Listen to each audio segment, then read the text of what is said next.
What's going on, everyone? Thanks for tuning in to another episode of the Ducks Digest podcast. I'm your host, Max Torres, publisher and lead editor of Ducks Digest, covering the Oregon Ducks for Sports Illustrated on Fan Nation. Really big episode today. Excited to welcome in our SI UCLA Bruins publisher, Sam Connon. He's covering the Bruins out there in the Los Angeles area. UCLA is having a heck of a year so far. Definitely the best that they've had in quite a while. Sam, how are you doing, man? Thanks for joining us today. Thanks for having me on, Max. Yeah, it's been an up and down season, a weird season, highs and lows, but it set up a really good game this weekend, so definitely looking forward to that.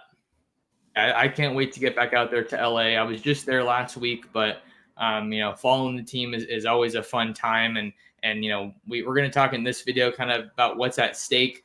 But, lots to get into here with this UCLA team. We're going to switch up some of the format that we've usually done for the people that are listening to this. This will also be on the YouTube channel as well. So if you want to watch the video with some multi-platform excellence, head on over to Oregon Football Max Torres, and you can see Sam and I doing our thing talking about this matchup. But I think when we're looking at UCLA, Sam, we got to start with Dorian Thompson-Robinson. He is the focal point of that Bruins offense. He's one of the best signal callers in the country.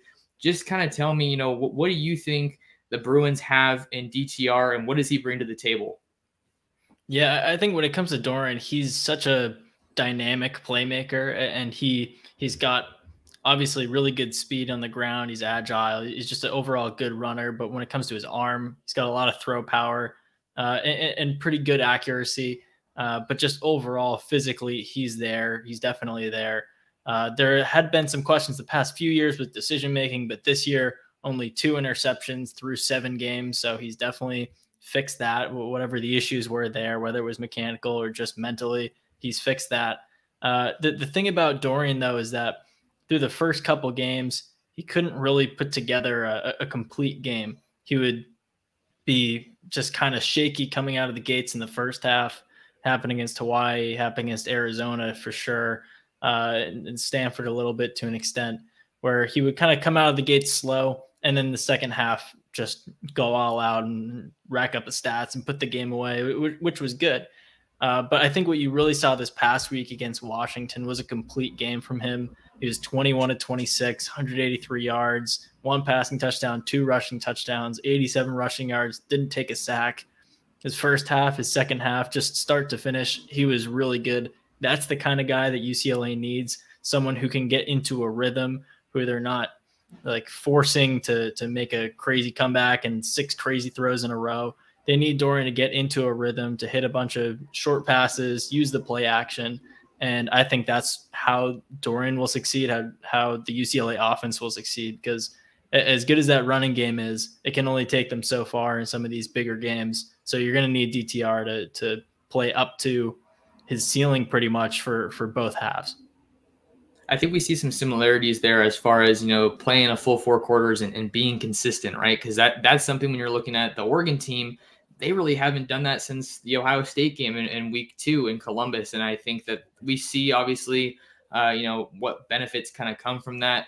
And Oregon hasn't been a team that has started, fast. That's not been a calling card for them over these past couple seasons. So I think especially when you're the visiting team, obviously there's so much excitement around UCLA. I don't know how hostile of an environment, you would maybe call it, just because of how they've been performing over the past couple of years. But there's as much juice around this program as there's probably been in quite some time, obviously with how well they're playing. But when we're talking about defending DTR, Kayvon Thibodeau is going to be such a big part of that, right? He wasn't able to play in the first half against Cal, comes into that second half and just takes over, pressure on, I think it was half of his snaps was that stat from PFF that everybody's talking about now. So as it relates to that, Sam, let's maybe talk a little bit about the offensive line, because that's a big part of how Dorian Thompson-Robinson is going to be able to be effective in the passing game. Yeah, definitely. Coming into this year, the UCLA offensive line was pretty highly praised. You had Sean Ryan at left tackle. He's probably going to be a mid to late first-round pick in the NFL draft this year. He's a junior. Then you had Paul Gratton, who's a grad transfer from Villanova a couple years ago at left guard. Sam Morazzo at center, John Gaines at right guard, and Alec Anderson at right tackle. Everyone on that line is experienced. You had Sam Morazzo get hurt, so now you got Gaines. He had been playing center. He's sticking at right guard. Now it's to Clemens at center, who's experienced, but not so much at center. So that center right guard rotation, there were a few questions there, but past 3 weeks, it's been the same starting guys. So there's some continuity and some consistency there. At left guard, you mix in Antonio Mafia a little bit too. He's a former defensive lineman who's got a lot of size. He's pretty agile for someone as big as he is, almost 350 pounds or something. So the UCLA has 6 good offensive linemen who are all experienced. And last week against Washington, didn't allow a sack. And DTR's jersey was clean, and he was appreciative of his O-line for that because he plays better when he's clean. And I don't know if he's going to get that type of protection against Oregon because Oregon's front seven is, especially because of Kayvon Thibodeau, much better than Washington's, because you had a couple of weeks ago against Arizona where DTR in the first half was 1 for 8 and with an interception and a touchdown. And the reason he was so all over the place, so thrown off, is because of the way Arizona was blitzing. And that's Arizona, who probably has one of the least talented rosters in the Pac-12. And if they could scheme something up and get to Dorian and make him uncomfortable, then who knows what Kayvon Thibodeau, Oregon, and everyone up there and coming from Eugene can do. Oregon's front seven is getting a lot healthier. I just recorded a recent video for the channel just talking about some of the injury updates that we're seeing. Mace Funa was a guy that wasn't able to go last week against Cal. So having him back is going to be big, especially with needing to contain a guy like Dorian Thompson-Robinson and the rushing attack that the Bruins have. Definitely want to get to that. But just since you were talking about the offensive line, I think that Oregon's front seven has struggled in large part to get pressure on the quarterback. And if they can't get pressure on Dorian Thompson-Robinson, man, that is a guy that you can't afford to give too much time to operate back there. And then even when they are able to get pressure, it's not a done deal that they're going to be able to get him on the ground with how fast and agile and quick he is. So really going to be an emphasis for this Oregon defense to finish plays. They got Braden Swinson back. He played his first game since Ohio State against Cal, so he is looking pretty good. And then DJ Johnson looks like he's becoming a regular on the defensive side of the ball. So that's been one of my favorite stories to follow this year, is the versatility that he brings to the table. So we've talked about the prolific quarterback in Dorian Thompson-Robinson, gotten some tidbits from Sam on this offensive line, but we'd be remiss, Sam, if we didn't talk about that amazing duo in the backfield, Zach Charbonnet, the Michigan transfer, and Britton Brown. Probably the best 1-2 punch in the Pac-12, maybe in the country. I mean, they just have UCLA's offense humming. So what can you tell me about those two and, what Oregon really has in store preparing for the UCLA rushing attack? Yeah, I think the most difficult thing with these two guys, with Charbonnet and Brown, is just how, and it almost sounds like a negative, but how interchangeable they are, because they're both very similar guys. And when it comes to their play style, they're both pretty similar. So I think that makes it tough on defenses to kind of see like, oh, Charbonnet's coming in, they're gonna pass. Brown's coming in, they're gonna run. You don't really know. So that's something that makes it hard on opposing defenses, because you don't really know why one guy's coming in over the other. We try to get stuff out of Chip Kelly at practice media availability, but he just keeps harping on how similar they are and how that is very much a pro for how they call the offense. So both of them are both tough physical backs, good at finding holes, good at shaking off tacklers. So Charbonnet has almost 700 yards. Brown's around 470. That's through 7 games. And as a team, UCLA is rushing for about 230 yards a game. So it's definitely a dangerous ground attack. The offensive line plays a big part in that, but having a dynamic running quarterback who can run different types of options, whether it's read option, RPO, triple option, whatever it is, and then you have 2 running backs who can, I don't want to say they can do it all, but they can kind of come in and out wherever it is. It's 3rd and long, it's 4th and inches, it's on the goal line, whatever it is. They're both pretty good running backs. I feel like everyone who's watched them would be able to tell that. So having all of those weapons on the ground for UCLA has really been the key for them so far this year. I could definitely see it giving Tim DeRuyter some fits with how interchangeable they are, not really knowing, okay, maybe they're in this situation when they could favor Charbonnet or Brown. But what really surprises me, Sam, I knew a little bit about Charbonnet coming out of college, right? Or high school, I should say. I know he was a pretty big name out in the Southern California area where you're at, your neck of the woods. But my question for you is, you go to a big time school like Michigan, which I feel like is known for having, a pretty, run heavy offense. What do you think has made it, so that Charbonnet can have such a successful season so far at UCLA? I think it's interesting because you talk about his time at Michigan, and he was great as a freshman. Sophomore year, kind of dinged up, lost snaps, came back home to Southern California like you were talking about. And I think he just really meshed with what this team needed when it comes to the style of back. Because last year, the past couple of years, UCLA's had a bunch of good running backs. So it's Joshua Kelly, Demetric Felton, Britton Brown kind of appearing a little bit towards the end of last season, like he could be the next guy. And Britton Brown had over 200 rushing yards in the season finale against Stanford last year. So you could tell that the way this offensive line was built, bringing everyone back, it was going to work well with that type of runner. And then you bring in another guy. So you have Brown and Charbonnet, who are both fit the way that Kelly runs the offense now, fit right next to a mobile quarterback and fit with each other.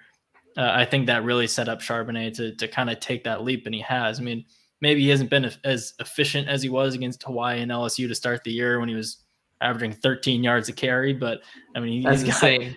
He was putting up stupid video game numbers, but now he's coming back down to earth. And the funny thing is that down to earth is back-to-back 100-yard games for him. So, yeah. So the Ducks will have their hands full there. We've talked about the backfield with DTR and Robinson. DTR and Charbonnet, rather, and Britton Brown. Getting my names mixed up here. But I think one of the guys that I've been really impressed with has been Kyle Phillips, right? He's definitely, I feel like, the go-to wide receiver for the Bruins, and he's so versatile as a returner as well. Just as we kind of wrap up the offensive side, Sam, what can you tell me about Phillips and just kind of a little bit more about the offensive weapons that Kelly has at his disposal? Yeah, I think it was a good tell this past weekend when UCLA went up to Washington. They didn't have Kyle Phillips. He didn't travel with the team for undisclosed reasons. He's back at practice this week, though, so he'll probably be playing against Oregon. But UCLA kind of had to change the way it passed the ball without Phillips there. I mean, DTR only had about 180 yards on 26 attempts, so they're obviously not pushing it downfield. But it's not like Phillips is a deep threat. I mean, he can do a lot of things, but when you don't have Phillips in there, you kind of have to spread the ball around, take those cheap, easy, short routes. Because when Phillips is in, he can line up outside the numbers. He can line up in the slot. He can come in motion. He can do pretty much anything you want. They like to target him over the middle. They like to target him towards the sideline, whatever it is. He and DTR have a really good connection. So for a UCLA fan, it was promising to see the pass game succeed without him, but obviously it works much, much better when he's there. He gives them a whole other dynamic, a whole other layer to that passing game. Because, I mean, you look at a guy, his play style, his size, and you think he's just your run-of-the-mill slot guy, but he had six receiving touchdowns to start the year in 6 consecutive games. So he's a red zone threat. He's a big play threat.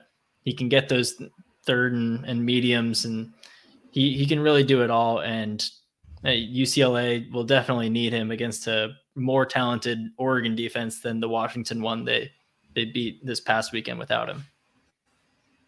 Yeah. So, okay, Phillips sounds like he's gonna, could be in line to return to the lineup for the Bruins.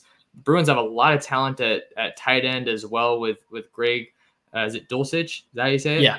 Yep. Greg Dulcich. Yeah, I think he's widely regarded as one of the top tight ends in the pack. Michael Ezeke as well, or Ezeki. I can't remember how to pronounce that one. Ezeki. Ezeki. Okay, yeah, but that's a name that Oregon fans should be pretty familiar with. He was a guy that was heavily involved with Oregon as a recruit. was actually committed to Oregon at one point under Willie Taggart. But obviously now he's in Westwood playing for Chip Kelly. So, as we kind of wrap up the offense, like I was saying, Sam, was there anything else that you think is worth hitting on here that could be important to know when these two teams meet? Yeah, I think looking at Ezekiel, that's an interesting case because obviously you have Dulcich who's out there almost every down for UCLA.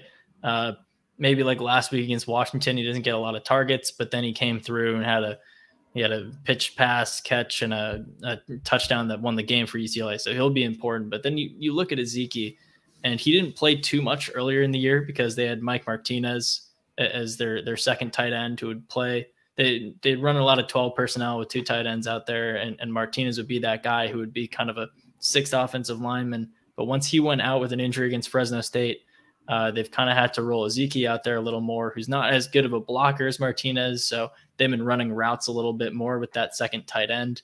And he hasn't really done much at all so far this year.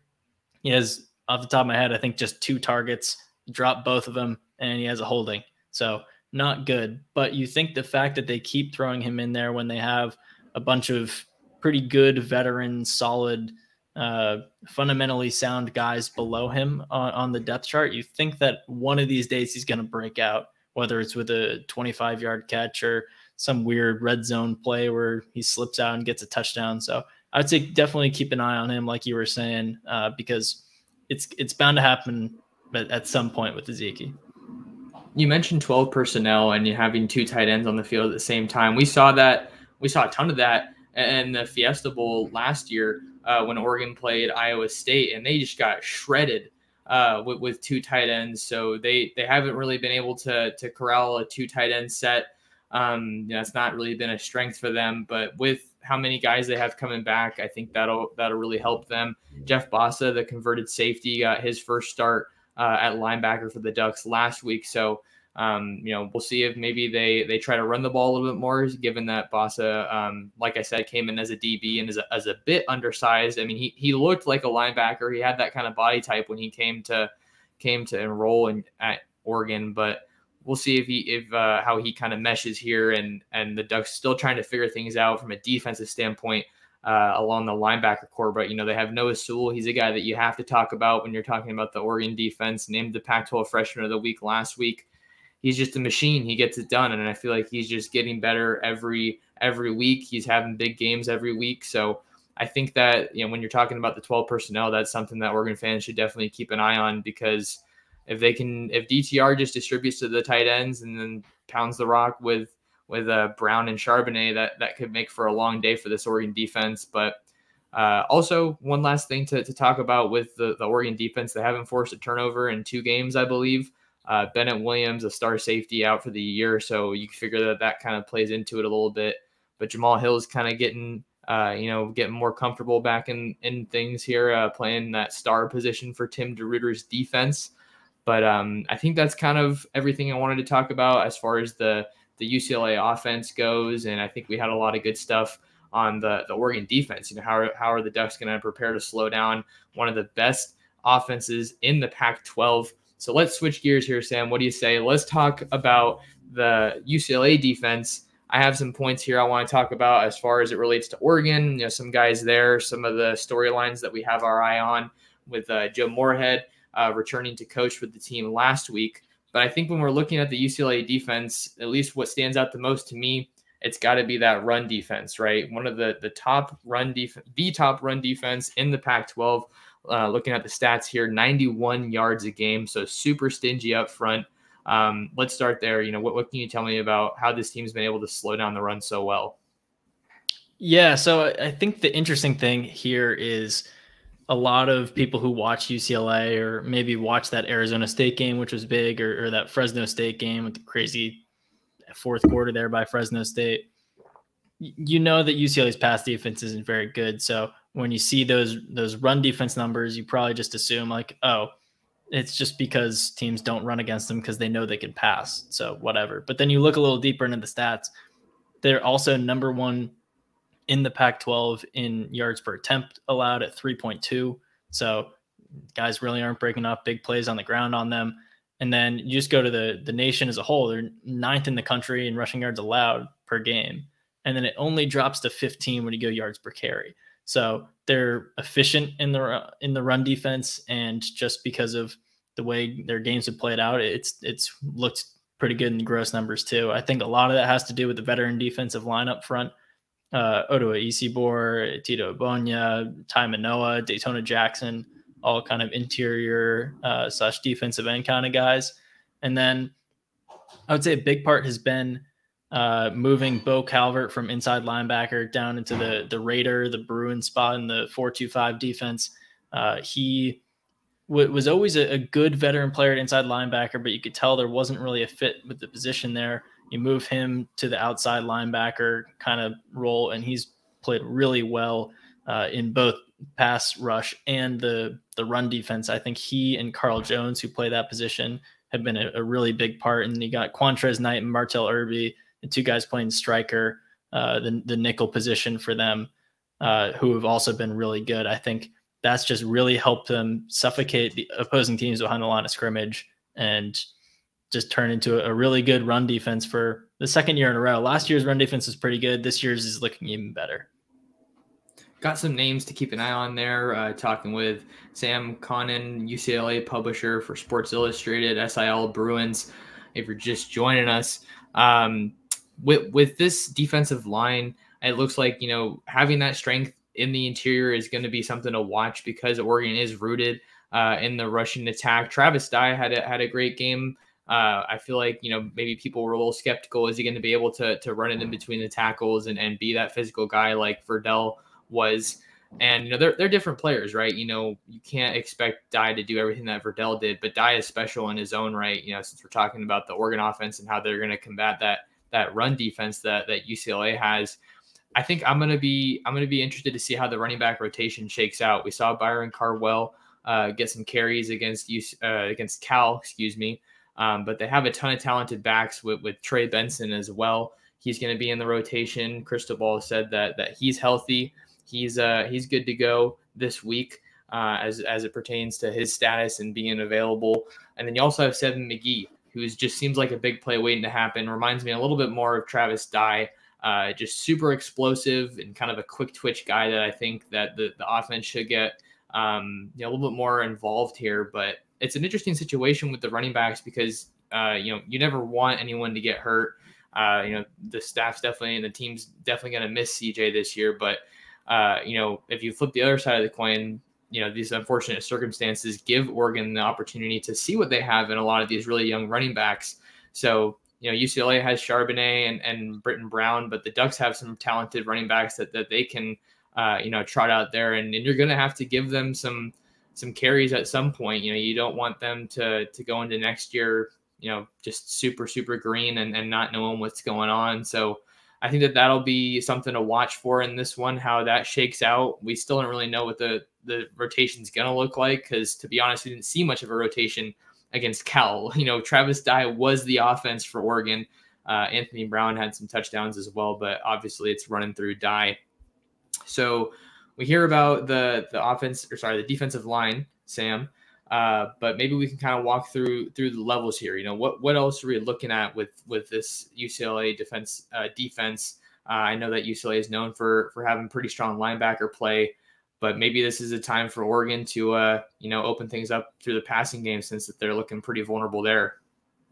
Yeah, looking at the linebackers first, you had Jordan Denmark Heath, who transferred in from Notre Dame, who's been a pretty good veteran presence over the middle, kind of do-it-all kind of guy. He's got size, but for someone his size, he's pretty good at covering the pass. Ale Cajo, transfer from Alabama, is also pretty good pass defending linebacker. He's a little undersized, but he makes up for it with that pass defense. Same with Kane Medrano. He's pretty athletic, pretty small for an inside linebacker, but once again, he's pretty good in coverage just because of that speed. And then you got Caleb Johnson, who's maybe not the best in coverage. If he ever gets matched up with someone in coverage, whether it's a tight end or slot guy, that's definitely someone Oregon can target. But he is a good pass rusher from that inside linebacker position.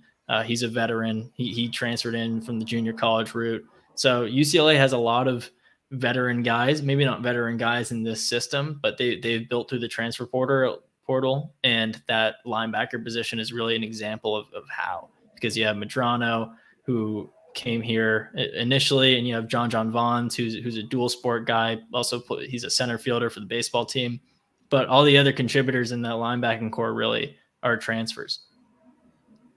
All right, so looking to maybe get some more consistency there and continuity. The transfer portal is such an interesting concept because you're seeing how it's forcing some guys out clearly because the school has good options, but maybe some of these lower programs, you turn to the transfer portal more frequently because that's how you build your team if you're maybe not recruiting at a very high clip. So sounds like UCLA has made some good moves in the transfer portal to bring in some linebacker help.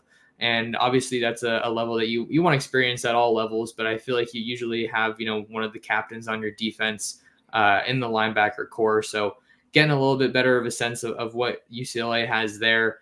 But, something else to look at here, Sam, is Oregon's passing attack has been very, very pedestrian, right? Throughout the year.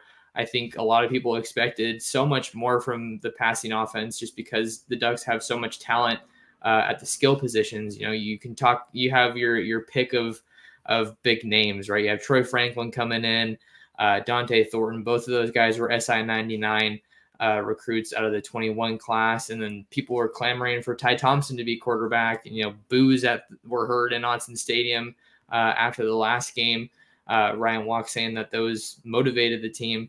And the Ducks obviously got it done. But for Oregon and their skill positions, I think Devin Williams has been a fun guy to watch as he's kind of looking like he's becoming more of a regular contributor coming out of Southern California, transferring from USC. And I think that the staff has told us that it's really coming from him taking some accountability and he's practicing well. But he's got to be one of the most physically imposing wide receivers in the Pac-12. So my question for you, Sam, is how vulnerable do you think this UCLA secondary really is, especially after going up against a quarterback who maybe isn't too strong in Dylan Morris in that last game? Yeah, I think part of the reason why this UCLA secondary has seemed to improve over the past few weeks is, well, they played Dylan Morris and Washington last week, like you said, not the best pass attack. And the week before they played Arizona, and Jordan McLeod was actually playing pretty well against them. But the second he got hurt and Gunnar Cruz came in, Cruz was just awful. So the UCLA pass defense has improved, but it's hard to judge how much just based on the competition. The last time they faced a receiving core as physical as Oregon's was probably Stanford. And UCLA won that Stanford game a couple of weeks ago at this point, but they were kind of getting bodied a little bit in the red zone and towards the end of the first half, especially by those Stanford receivers who are notorious for just out physicaling and out muscling the UCLA secondary. And it happened again this year. So we'll see if it happens against Oregon. You look at the cornerbacks and safeties for UCLA, and there's a lot of experience there. Maybe not a lot of top end talent from those guys. No names that jump out as you as future NFL superstars or anything, or former 5-star recruits. You have Quentin Lake and Stephon Blaylock as the two starting safeties. They're pretty good. Lake was a little banged up early in the year, but now he's back at full strength, playing pretty well. Had a really good game against Washington. Blaylock had a few penalties, but overall he's pretty good.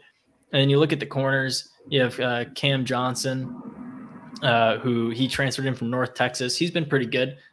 He's been a positive, I'd say. Not a game breaker or anything, but pretty good. Obi Ebo is a grad transfer from Stanford last year.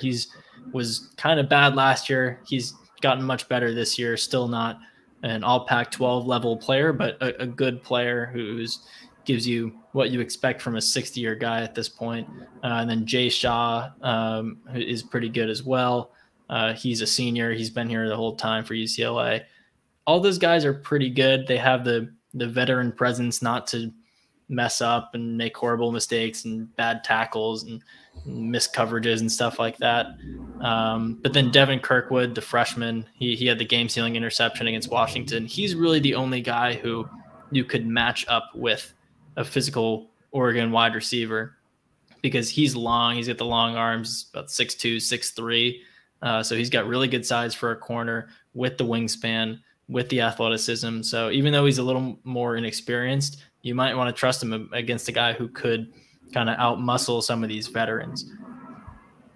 Yeah, you mentioned the Stanford wide receivers. I mean, Oregon obviously had their share of troubles with them just playing jump ball at the end of the day, right? I think that's one of the things with Stanford that people have, kind of been weary of. When is the game gonna come down to just, tossing the ball up in the red zone and seeing who can get finish on the right side of that? And unfortunately for Oregon, they haven't been on the right end in that past week. But for the UCLA secondary, it sounds like they have some pretty capable guys that can step up. When you mention physical receivers, I have to start with Johnny Johnson. That's the first guy I think of for Oregon. Oregon's wideouts have been improving, I think, throughout the year when they have had chances. Chris Hudson, a guy that has emerged quite a bit. He had that fumble against Cal last week, but I think he does really well in space, and he's kind of been an explosive play kind of guy. And then talk about Devin Williams. It looks like Brown's getting some chemistry with him, some back shoulder throws from that game against Cal. So definitely keep an eye on him. He's going to need to have a big game, I think, for Oregon to get it done. And just with how UCLA's secondary has performed here and their passing defense, ranked last in the Pac-12 at 290 yards a game, 290.1. Look for Brown to hopefully open things up a little bit more. I mean, the Oregon fans have been clamoring for that the whole season. He had a really nice touchdown to Jalen Red last week, threading the needle through a couple defenders. So that was encouraging. And, I can't remember the name, but you were talking about a 6-year DB that UCLA has, and they know what they have with him at this point. So we kind of know what we have with Brown. I don't think we're going to expect anything super different. He had a really solid stat line against Cal, 20 for 28. I believe it was 244 yards and some touchdowns. So I don't think he's a guy that's going to kill you through the air necessarily, but he's definitely capable of making plays on the ground. For me, it's just a question of, is he going to be able to process what he's seeing from the UCLA defense? How's that Oregon offensive line going to hold up? They do get Alex Forsyth back. Mario Cristobal told us on Monday that he should be back to full speed. So that's the center point of their offensive line. But, to be fair here, we did hear that last week, and then Forsyth didn't play. But they know they have a capable guy in Ryan Walk who can slide over, and they had a core of 5 guys stay consistent for the whole game.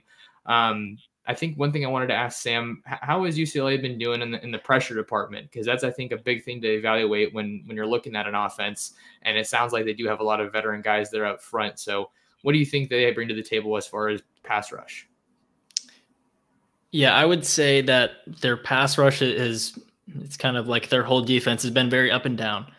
Because you go back to the Fresno State game and the Arizona State game, those 2 games that they lost, they really did not put any pressure on opposing quarterbacks, especially that Arizona State game where Jaden Daniels just did whatever he wants. It's almost like they tried to turn him into a pocket passer, and he succeeded as a pocket passer and a runner. So just everything went wrong against Jaden Daniels. Obviously a very good quarterback. You're not going to play him every week, but that definitely wasn't very promising. But then this past week, the past few weeks, they started getting pressure late against Arizona, forced the fumble that helped them kind of put the game away there. And then against Washington, start to finish, they were putting on great pressure. They had 2 sacks, so nothing crazy, but they also they hit Morris and got in his face and hit him down to the ground on both of his interceptions. So that's when this UCLA defense is kind of firing on all cylinders, is when the pressure that comes from assistant coach Brian Norwood's 4-2-5 systems, kind of all out, really aggressive system. When that pressure leads to plays in the secondary, that's ideal. When there isn't pressure created, like what happened in the Arizona State game, then the secondary just has not been able to hold its own. So the secondary really needs to thrive based on the pressure that the D-line brings home, the edge rushers bring home. Mitchell Lagude, he's forced 4 fumbles this year. He's really disruptive just on his own. So he's a guy that you want to keep an eye on if you're an Oregon fan, because he can kind of be a menace coming over the edge. And then, like I said, Caleb Johnson coming as an inside linebacker is a good pass rusher. And you got a Tito Igbonya and Daytona Jackson, all those interior guys who are capable of rushing the passer. They just have to get home, and they showed they could against Washington last week, and we'll have to see if they can do it again this week. We'll have to keep an eye on what that Oregon offensive line rotation looks like.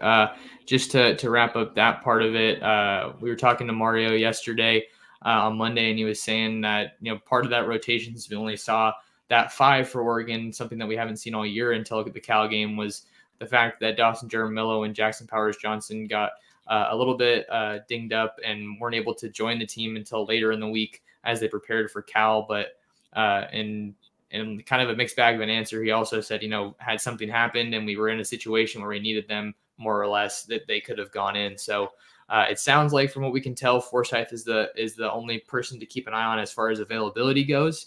He'd previously been battling some back spasms against Stanford. That's why he wasn't able to go there.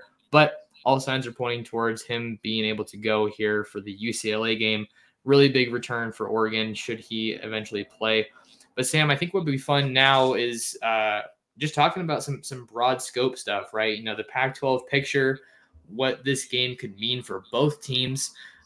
This is Oregon's second game cross division, heading into enemy territory. They played Arizona earlier. That was at home, but now they're going to LA. Game day is going to be there. There's tons of hype around this game. Just let's dive in there as far as talking about what's at stake here for this one. Yeah, it's funny. It was probably about over a month ago that a lot of people who follow the Pac-12 kind of circled this one on their calendar. They're like, oh, okay, UCLA just beat LSU. They're up to 13 in the country. Oregon beat Ohio State. They're in the top 4.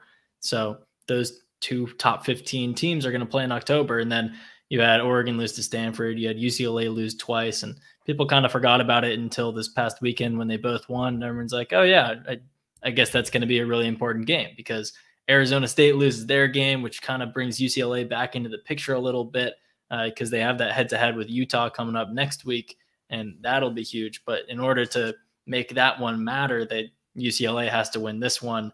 And yeah, like you were talking about, with all the hype, having College Game Day come to Westwood, it's interesting because the last time they came to UCLA was 25 years ago, something like that. And that time they set up at the Rose Bowl, and this time they're going on campus, which is maybe 45 minutes away from the Rose Bowl.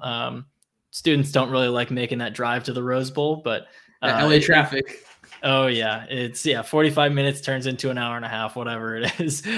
But I think that'll be really fun, seeing the UCLA students pretty much for the first time ever get College Game Day on campus and really absorb all of that. And it couldn't really be for a better game, because this is the game of the season in the Pac-12. Man, I'm excited for this one. You were talking about how people had this game circled on their schedule, I should say. That LSU game for a lot of folks really put UCLA on the map. I think, they were maybe kind of a little bit of an afterthought for some people as far as the preseason polls go. USC is always going to have a lot of buzz around it with how much talent they bring in. They're definitely a stronger recruiting team than UCLA has been, historically. But what do you think you were able to really draw from that LSU win? Because that was such a big game for them. Anytime you get a win over a big name and the SEC, people are going to get pretty excited and make pretty big hot takes every now and then. But fast forward now, LSU's 4-3, and Edo is going to be out of there after this season. So what do you think you were able to take away from it? Yeah, I don't really think it matters too much that LSU isn't who we thought they were, because at the moment they were top 15, 16 team in the country, and it was an SEC program. Like you said, that means a lot when you host an SEC team and beat them when they're ranked.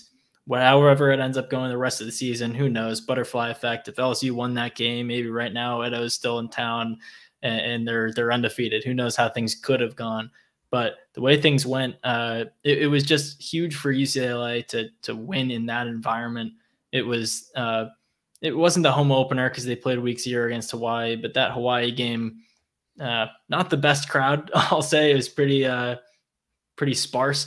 But then you get almost a sold out crowd at this LSU game, and it's under the lights. The national spotlight's on you. You're playing an SEC team and you win that game. I think that's what matters more than the X's and O's of it. It's just how everything came to be and how it all wrapped up with UCLA winning on such a big stage with the pressure on them.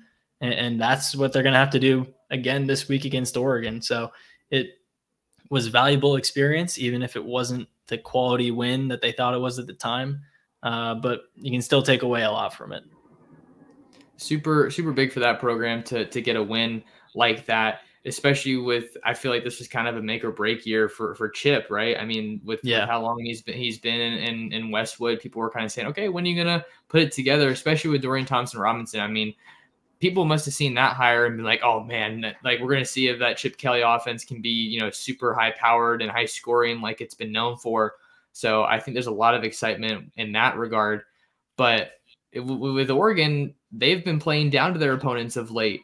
That's just flat out how it's been. They played up to their opponents against Ohio State, and that's probably a big reason why they won, or part of the reason that they won. So, I mean, it's a small sample size, but they have shown up on these primetime games. 12:30 kick is going to be a little weird. It's definitely going to make for an early morning for you and I. So we'll have you guys covered with all that Oregon UCLA coverage, whenever you wake up. I always like to get up at like 6 a.m. on game days, just to soak it in and watch college game day. So that'll be fun. But as we kind of wind down here, Sam, it's obviously been a chaotic year in the Pac-12 and in the entire country. I feel like it's been hard to get a good handle on where teams are at. Ohio State really didn't resemble what we thought they would against Oregon. People were in Columbus were pretty critical of that win, but now you fast forward and they're winning in dominant fashion again. A&M got that win over Bama. So how have you kind of reflected on this year, seeing that so much has happened that we probably didn't expect? Yeah, it's, as someone who follows and covers this UCLA team, it's almost a little promising. Not that it means that UCLA is going to vault into the top 5 or anything, but just on a week-to-week basis, when you see that Alabama loses, when you see that Ohio State loses, it kind of gives your team a little more hope. You're saying, oh, we can do anything this weekend. And just the way that college football is formatted, you can say, oh, Alabama lost. Well, okay, that opens up a spot here. And who knows, maybe we can go to this bowl or that bowl, or the playoff is obviously out of the picture for UCLA at this point. But with how chaotic things are, if they run the table, they're in the Rose Bowl. That's really all they really want. So it's crazy how things like that can happen. And this year, it's seemingly more than ever. Definitely a glimmer of hope for a lot of teams with all these upsets that are happening, especially in the Pac-12, what feels like every other week now, right? Washington State beat Stanford. I think a lot of people weren't expecting that to happen. Colorado beat Arizona, which is, kind of a battle of the bottom feeders, I think is what our Dylan Rubin King called it in his Rubin King's roundup that he likes to release every week, kind of summing up Pac-12 action. But I don't think people maybe expected Colorado to win that handedly. So it just goes to show you that you never really know what can be in store for this one. Oregon is a slight underdog in this one for those folks over at SI Sportsbook. I think the last time that I checked it, it was a 2.5-point favorite. UCLA was viewed as the 2.5-point favorite. So this is why we got to play the game, Sam. It's going to be interesting to see how things ultimately shake out. But before we get out of here, I still got to figure out when I'm going to end up posting this. Any other injury, updates that you kind of feel like we should have our eye on, or you have your eye on? How healthy is this Bruins team heading into that game? We talked about Phillips earlier, but just wanted to make sure I checked in there before we wrapped up. Yeah, so Sam Morazzo, the center, he's been out for a couple of weeks. He'll probably be out for at least another couple more. So it'll be Duke Clemens at center again, same as it has been the last 3.5 games. Kyle Phillips, like I was saying, is participating in practice. We're not sure the reason he was held out, so we don't know what his availability is, but he looks fine out there. And then on the other side, Mitchell Lagude was kind of coming in and out a little bit against Washington, but from what we've seen at practice this week, he's a full participant. Paul Gratton, that left guard from Villanova who transferred in, he is also a full participant. He didn't play much at all in the fourth quarter, and they instead had Antonio Mafia at left guard. But Chip Kelly said he was fully available. It was just a rotation thing. So it should be pretty much all good for this UCLA team. Quentin Lake and Mo Osling, who had been banged up recently, they're both back at practice. So you have a guy like freshman defensive lineman Quentin Somerville who's out. He hasn't played this year, so it's not like it's a big thing missing for this UCLA defense. And then Mike Martinez will continue to be out at tight end. But no huge stars that look like they'll be missing unless something unexpected happens with Kyle Phillips again. Okay, glad we got that update there so people can know what to expect from a personnel standpoint. No random faces popping up since Sam's got us covered there. But Sam, we've reached the conclusion of the podcast. I always like to give people an opportunity to plug their work. Where can people find more of you and your UCLA coverage? Yeah, so you can follow me on Twitter at Sam Connon, and then you can follow my site, which is AllBruins, which is the UCLA site for Fan Nation Sports Illustrated, at si.allbruins, and you can find them on Facebook, the same thing. And just go to the sites, si.com/college/UCLA, and that's how you can find all the UCLA coverage you could possibly want this week. So I definitely advise going there, and so check it all out. Follow me. We'll see how this game goes, but it'll definitely be interesting. A lot of buzz around it. We'll be at game day, and we'll be at the actual game on Saturday. Yes, sir. Well, I'm excited to make my way back down to LA. I'm heading down on Thursday, so I'm really excited to see what this environment's like. I've been to a game at the Rose Bowl before. Caught Oregon versus Florida State a couple years back. I guess more than a couple. 2015 it was when they were making that run at a national championship in 2015 with Marcus Mariota and all those guys. So excited to link up with you in LA, Sam. I know we're going to cover the heck out of this game. But for folks on my end that are looking for more of my work, if you're watching this on YouTube, kindly ask that you subscribe to the channel, Oregon Football Max Torres. The support's been great, just past 500 subs, so trying to run that up, of course. You can find me on Twitter at mtorsports right there on your screen, and check us out at ducksdigest.com, covering the Oregon Ducks for Sports Illustrated, as well as Ducks Digest is our username for Instagram, Twitter, and Facebook. So that'll do it for this one, folks. Thanks to Sam for hopping on and talking about this big-time game, and we'll see you guys for some breakdown stuff after this one wraps up on Saturday.